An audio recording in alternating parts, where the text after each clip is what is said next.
Hello everyone, hope you guys are doing great. Myself Sheikh Firdaus, and today we are going to discuss about the separation of the binary mixture, separation of the unknown binary mixture. So what is a binary mixture? Binary mixture is the mixture of a two compound which is unknown. We have to find it by doing its chemical qualitative analysis. First thing, the first important thing that we have to separate it. It is a two compound, so we have to separate it, and after separation we can do its qualitative chemical qualitative analysis. So we'll see the separation of the binary mixture of the organic compound. This the Here we are going to be talk about the water insoluble compound. So the water insoluble compound, the binary mixture is the property of it is a water insoluble compound. So what we are going to do first, the first step is add excess amount of NaOH that is sodium bicarbonate.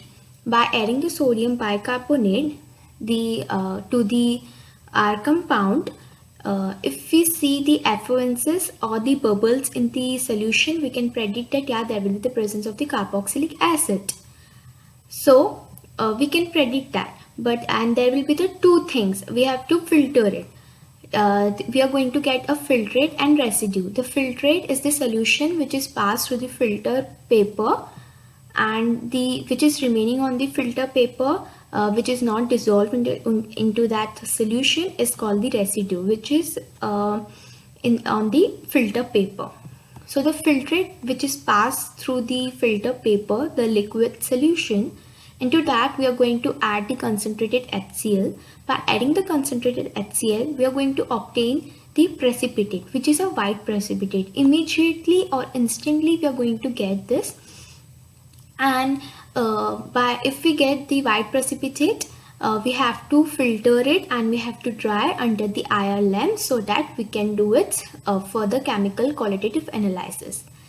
And it shows the strong acidic compound, that is carboxylic acid. It's confirmed that there is a presence of the carboxylic acid, and we have to do its chemical qualitative analysis further of the carboxylic acid, so we can know which type of carboxylic acid is present in this compound. So by this we know that it is a carboxylic acid, which is the acidic, highly acidic or strong acidic compound. Now this will be the R1 compound. Now it's time to identify the second compound, the residue. If it is not a first compound, if the test is negative, then we have to go to further for this test, and another test we have to find the another compound by doing the further test. So to that residue, what we are going to do, we are going to add the 10% NaOH and we have to filter it. So that if it is the strong acidic compound, the residue, we know the first compound, and to the second compound which is as a residue, we are going to find it what it is.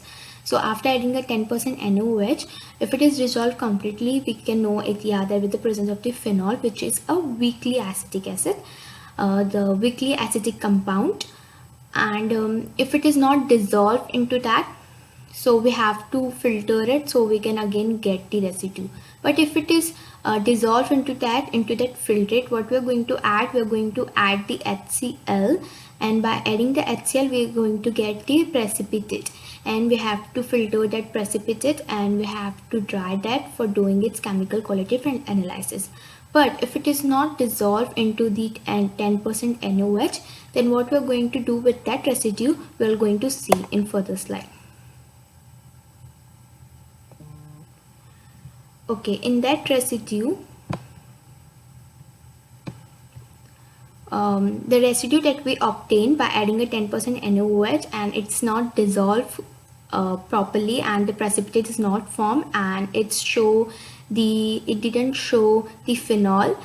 So the further test we are going to do, then we have to add the HCl. So if it is dissolved in that Then we have to add the 10% NaOH. After adding a 10% NaOH, or if it is dissolved completely, and if the PPT means precipitate form, that it's confirmed that there is a presence of the basic compound. If it is not a basic compound, neither the strong acetic compound, for an example carboxylic acid, or not a weak acetic compound, for an example the phenol, and not this basic compound. So the we only left the neutral compound. So that residue should be the neutral compound only, because we only have the neutral compound.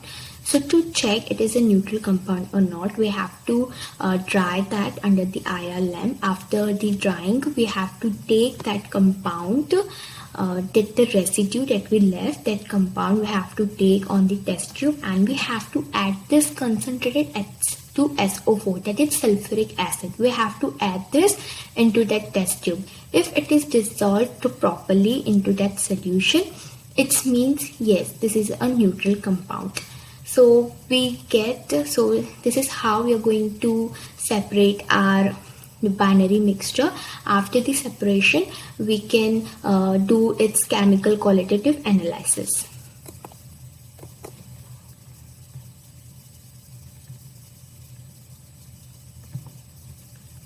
Thank you everyone for listening to me.